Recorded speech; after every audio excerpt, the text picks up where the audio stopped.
কাশিমপুর কেন্দ্রীয় কারাগারে আওয়ামী লীগ নেতার মৃত্যু।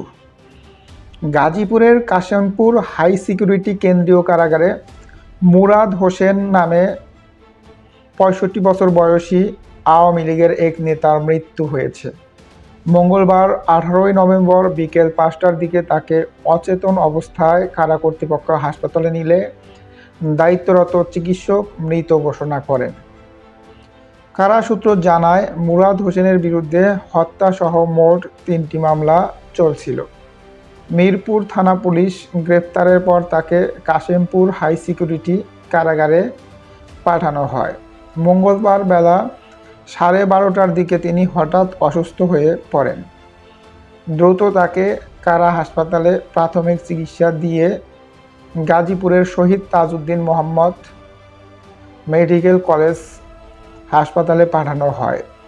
সেখানে অবস্থার অবনতি হলে চিকিৎসকের পরামর্শে তাকে ঢাকা মেডিকেল কলেজ হাসপাতালে স্থানান্তর করা হয়। পরে ঢামেকে পৌঁছালে দায়িত্বরত চিকিৎসক তাকে মৃত ঘোষণা করেন। মৃত মুরাদ হোসেন মিরপুর ১২ ওয়ার্ড আওয়ামী লীগের সাবেক সভাপতি হিসাবে দায়িত্ব পালন করেছেন। এছাড়া সাবেক কমিশনার ছিলেন তিনি।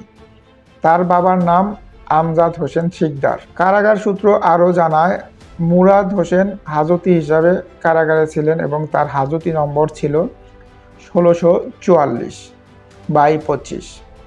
কাশিমপুর হাই সিকিউরিটি কেন্দ্রীয় কারাগারের সুপার আবদুল্লাহ আল মামুন বিষয়টি নিশ্চিত করে বলেন, আইনি প্রক্রিয়া সম্পন্ন হলে মরদেহ স্বজনদের কাছে হস্তান্তর করা হবে।